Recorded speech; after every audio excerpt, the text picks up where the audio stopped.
நாம நினைக்கத்தான் நியாயம், நாம தான் கடவுள். ஏய், என்ன கத்தி காட்டுற? சுத்தி ஆளுங்க இருக்காங்க தெரியும்ல. சத்தம் போட்டீங்க இறங்கிடுவேன்.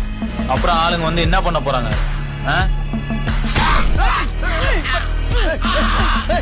இன்னும் கொஞ்சம் பிராக்டிஸ் வேணும். லைட்டா சவுண்ட் விடுறான் பாரு. எங்க அப்பனை போச்சமே அங்க யாரும் இருக்க மாட்டாங்கல்ல? குமாரு, இப்படியே புதைச்சு சின்ன சுடுகாடே பண்ண போற நீ. ஆமா ஆமா, நிறைய கொலை பண்ணிக்கிறேன். ஆனா அதெல்லாம் ஒரு பெரிய மேட்டரே கிடையாது. அந்த கத்தி எடுத்து அப்படியே உடம்புல சரக்குன்னு சொல்லி அப்படியே உருவி ரத்தம் பார்க்கும் போது இன்னொரு திமிரு. ஆயுசு முழுக்க எங்கேயே சாவறத விட இந்த மாதிரி தப்பு பண்ணிட்டு 5 நிமிஷம் வருத்தப்பட்டுக்கலாம்.